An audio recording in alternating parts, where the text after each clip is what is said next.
એક માણસ પાસે બધું જ હતું પણ કશું જ નહોતું, અને બીજા માણસ પાસે કશું જ નહોતું પણ બધું જ હતું.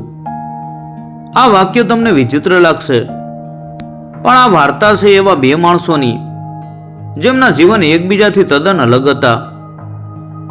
એક પાસે ધન હતું પણ શાંતિ નહોતી, બીજા પાસે ધન નહોતું પણ સંતોષ હતો. મેરગઢ ગામમાં બે માણસો રહેતા હતા. એમનું જીવન આકાશ અને જમીન જેટલું અલગ હતું. એક હતો શેઠ હરકચંદ અને બીજો હતો ભિખારી કાળુ.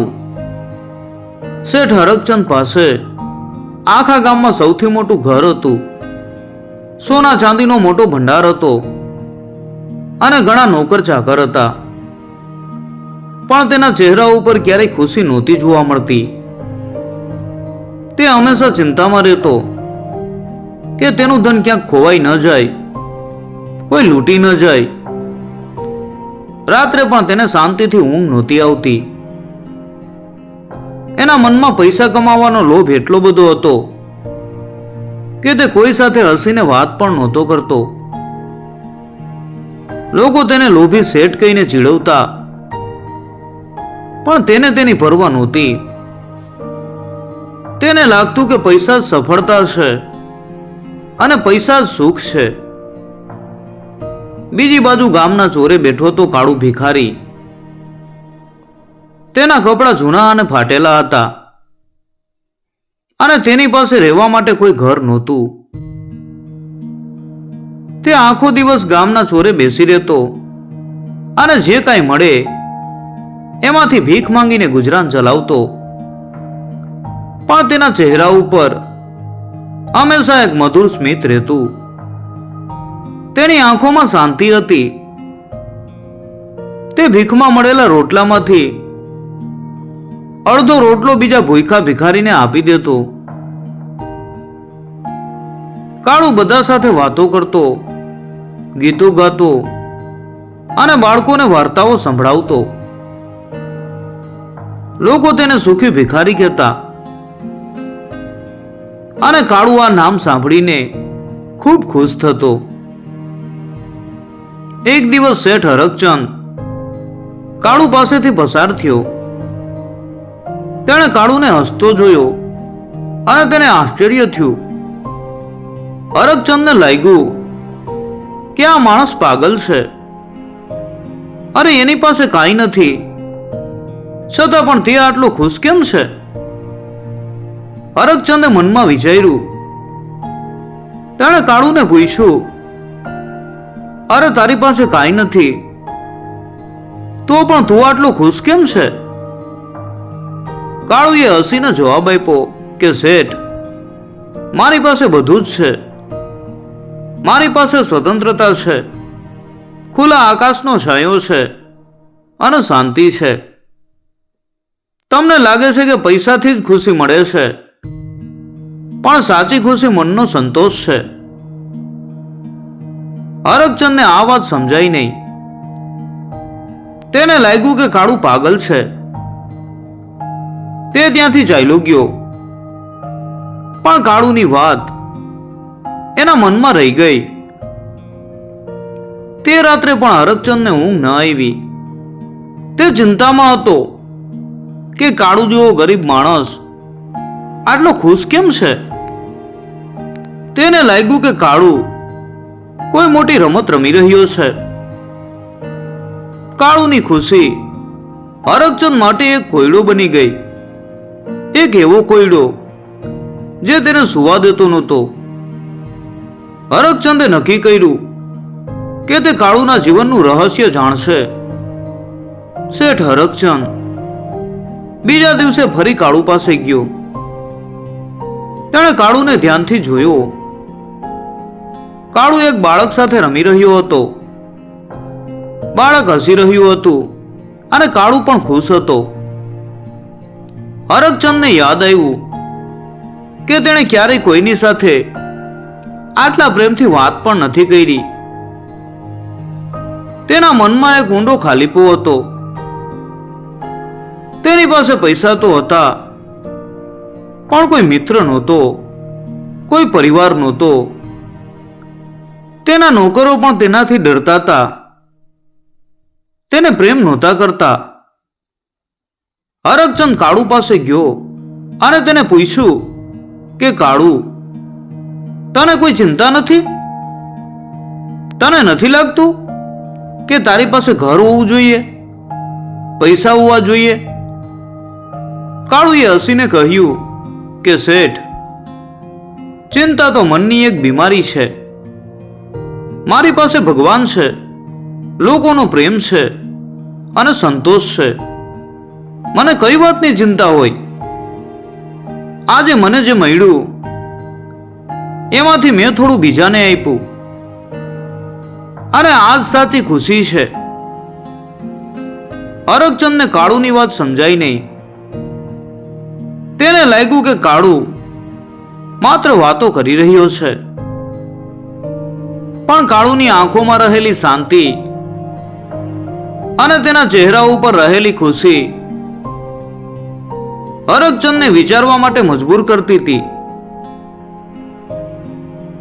હરકચંદને કાળુના જીવનમાં કોઈ રહસ્ય લાગતું હતું જે તેને સમજાતું નહોતું.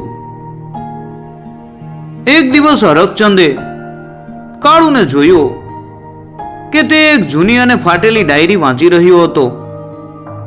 હરકચંદને લાગ્યું કે આ ડાયરીમાં કંઈક મોટું રહસ્ય છે. તેને લાગ્યું કે આ ડાયરીમાં કોઈ ખજાનાનો નકશો છે. તેણે કાળુને પૂછ્યું કે કાળુ, તું શું વાંચી રહ્યો છે? એટલે કાળુએ કહ્યું, આ મારા પૂર્વજોની ડાયરી છે. તેમાં તેમણે જીવન જીવવાની કળા અને સુખના રહસ્યો લખ્યા છે. હરકચંદને આ સાંભળીને આશ્ચર્ય થયું. તેણે કાળુને કહ્યું, શું તું મને આ ડાયરી આપીશ? હું તને જેટલા પૈસા જોઈએ એટલા આપીશ. કાળુએ ના પાડી. શેઠ, આ પૈસાથી નથી ખરીદી શકાતી. આ તો મારા જીવનનો સાર છે. હરકચંદને ગુસ્સો આવ્યો, પણ તે કંઈ બોલી શક્યો નહીં. તેને લાગ્યું કે આ ડાયરીમાં ચોક્કસ કોઈ ખજાનાનો નકશો છે અને કાળુ તેને આપવા માંગતો નથી. હરકચંદે નક્કી કર્યું કે તે કોઈ પણ ભોગે આ ડાયરી મેળવીને જ રહેશે. પણ તેને ખબર નહોતી કે તેનું જીવન હવે એક મોટો વળાંક લેવાનું છે. એક રાત્રે શેઠ હરકચંદના જીવનમાં એક મોટું વાવાઝોડું આવ્યું. કેટલાક લૂંટારાઓ તેના ઘરમાં ઘૂસી ગયા અને તેનું બધું ધન લૂંટી લીધું. હરકચંદ ગભરાઈ ગયો. તે બહાર દોડ્યો અને મદદ માટે બૂમો પાડવા લાગ્યો, પણ કોઈ તેની મદદ માટે આવ્યું નહીં. આખા ગામમાં કોઈ તેને મિત્ર નહોતું માનતું. તેના નોકરો પણ તેને છોડીને ચાલ્યા ગયા. હરકચંદ રસ્તા ઉપર એકલો ઊભો હતો. તે રડવા લાગ્યો. તેને લાગ્યું કે તેનું જીવન પૂરું થઈ ગયું છે. તેને કાળુ યાદ આવ્યો. હરકચંદ દોડીને કાળુ પાસે ગયો. કાળુ ગામના ચોકમાં એક ઝાડ નીચે શાંતિથી ઊંઘી રહ્યો હતો. હરકચંદે તેને ઉઠાડીને કહ્યું કે કાળુ, મારું બધું ધન લૂંટાઈ ગયું છે. હવે હું ગરીબ થઈ ગયો છું. મને મદદ કર. કાળુએ હરકચંદને જોયો. તેની આંખોમાં દુઃખ હતું. કાળુને હરકચંદની હાલત જોઈને દયા આવી. કાળુએ હરકચંદને આશરો આપ્યો. તેણે પોતાની પાસે જે થોડું ભોજન હતું તે હરકચંદને આપ્યું. હરકચંદને આશ્ચર્ય થયું કે આ ભિખારી જેની પાસે કશું નથી તે મને મદદ કરી રહ્યો છે. હરકચંદ કાળુની સાથે ઝાડ નીચે સૂઈ ગયો આ પહેલી રાત હતી જ્યારે હરકચંદને કોઈ ચિંતા નહોતી. તેને લાગ્યું કે તેને ધનનો ભાર ઓછો થઈ ગયો છે અને તેને શાંતિનો અનુભવ થયો. કાળુએ હરકચંદને કહ્યું કે શેઠ, પૈસા તો આવે અને જાય, પણ માણસનો સ્વભાવ અને તેનું હૃદય હંમેશા તેની સાથે રહે છે. હવે તમે મારી સાથે રહ્યો અને તમને સાચી ખુશી મળશે. હરકચંદને કાળુની વાત સમજાઈ નહીં, પણ તેને કાળુના પ્રેમનો અનુભવ થયો. તે દિવસથી હરકચંદે કાળુ સાથે રહેવાનો નિર્ણય લીધો. તેને ખબર પડી કે પૈસાથી સુખ ખરીદી શકાતું નથી, પણ પ્રેમથી સુખ મળી શકે છે. હરકચંદ હવે કાળુની સાથે રહેતો હતો. તે કાળુને જોઈને આશ્ચર્ય પામતો. કાળુ આખો દિવસ કામ કરતો, ભીખ માંગતો અને સાંજે જે કાંઈ મળે તેમાંથી બીજા કોઈ ગરીબને આપતો. હરકચંદને લાગ્યું કે કાળુના જીવનમાં કોઈ રહસ્ય છે. હરકચંદે કાળુને પૂછ્યું કે કાળુ, તું આટલો ખુશ કેમ છે? તારી પાસે કશું જ નથી, પણ તું આટલો સંતોષી કેમ છે? એટલે કાળુએ હસીને કહ્યું કે શેઠ, હું ખુશ એટલા માટે છું કે મને કોઈ ચિંતા નથી. મને પૈસાની ચિંતા નથી, મને ઘરની ચિંતા નથી. હું આજે જીવું છું, આવતીકાલની ચિંતા નથી કરતો. હરકચંદને આ વાત સાંભળીને એવું લાગ્યું કે કાળુ સાચો છે. તેના જીવનમાં જ્યારે પૈસા હતા ત્યારે તેને ચિંતા હતી. હવે તેની પાસે પૈસા નથી તો તેને ચિંતા નથી. એક દિવસ હરકચંદે કાળુને તેની જૂની ડાયરી વાંચવા માટે કહ્યું. કાળુએ તેને ડાયરી આપી. હરકચંદને લાગ્યું કે આ ડાયરીમાં કોઈ ખજાનાનો નકશો છે. તેણે ડાયરી ખોલી અને વાંચવાનું શરૂ કર્યું. તેને આશ્ચર્ય થયું. ડાયરીમાં ક્યાંય ખજાનાનો નકશો નહોતો. તેમાં માત્ર જીવન જીવવાની કળા લખેલી હતી. ડાયરીમાં લખ્યું હતું કે સાચું ધન એ છે જે કોઈ લૂંટી ન શકે. સાચું ધન મનનો સંતોષ છે, હૃદયની શાંતિ છે અને બીજાને આપેલો આનંદ છે. હરકચંદને આ વાત સમજાઈ ગઈ. તેને લાગ્યું કે કાળુ સાચો હતો. તેના પૂર્વજોએ કાળુને જે શીખ આપી હતી તે કોઈ પણ ધન કરતા વધુ મૂલ્યવાન હતી. હરકચંદે કાળુને ભેટી લીધો. કાળુ, મને માફ કરજે, મેં તને ખોટો સમજ્યો તો. તે મને સાચું જીવન બતાવ્યું છે. કાળુએ હસીને કહ્યું કે શેઠ, હું જાણતો હતો કે એક દિવસ તમને સાચું સુખ મળશે. હરકચંદે કાળુના જીવનમાં પ્રેમ અને શાંતિનો અનુભવ કર્યો. હરકચંદના જીવનમાં હવે મોટું પરિવર્તન આવ્યું.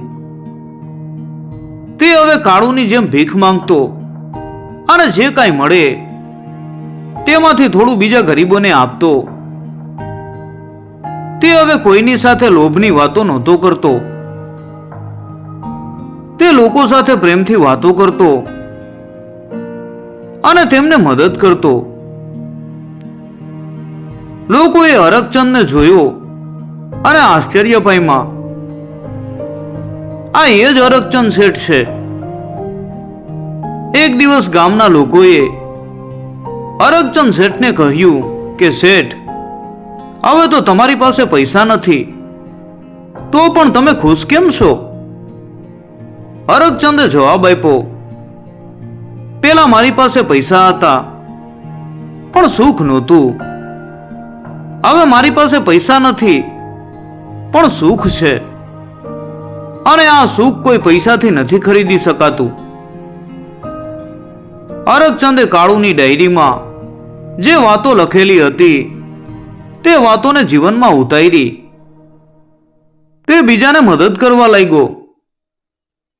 તે લોકો સાથે પ્રેમથી વાતો કરવા લાગ્યો અને તેને લાગ્યું કે તેને સાચું જીવન મળ્યું છે. અરગચંદ હવે લોભી શેઠ નહોતો, પણ દયાળુ અરગચંદ બની ગયો હતો. એક દિવસ અરગચંદના લૂંટાયેલા પૈસા પાછા મળી ગયા.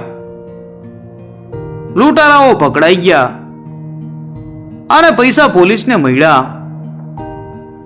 પોલીસે અરગચંદને બોલાવીને કહ્યું કે શેઠ, તમારા પૈસા મળ્યા છે. અરગચંદે હસીને કહ્યું કે સાહેબ, આ પૈસા હવે મારા નથી. આ પૈસા ગામના ગરીબોના છે. તે પૈસા ગરીબોને આપી દો. પોલીસ વાળા આશ્ચર્ય પામ્યા. આ એ જ લોભી શેઠ છે. અરગચંદે પોતાનું બાકીનું જીવન કાળુની સાથે વિતાવ્યું. તેઓ બંને મિત્રોની જેમ રહેતા. તેઓ ગામના લોકોની મદદ કરતા અને તેમને સુખનો સાચો અર્થ સમજાવતા.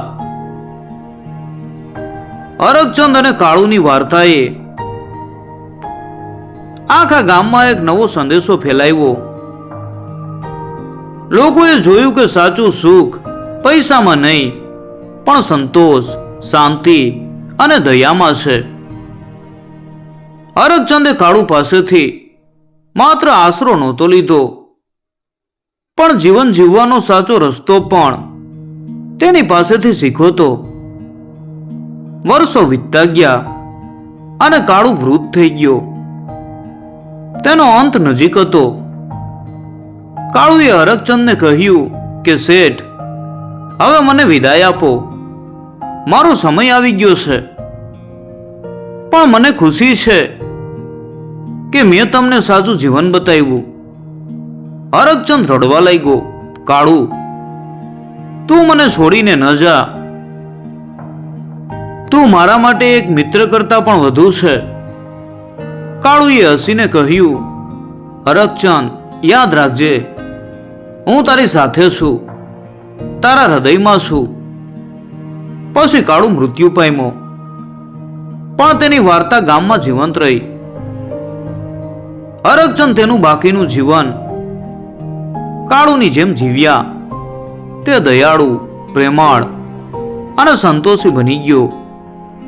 તેણે કાળુની ડાયરીમાં લખેલી વાતોને એક પુસ્તકમાં છપાવી અને આખા ગામમાં વહેંચી દીધી.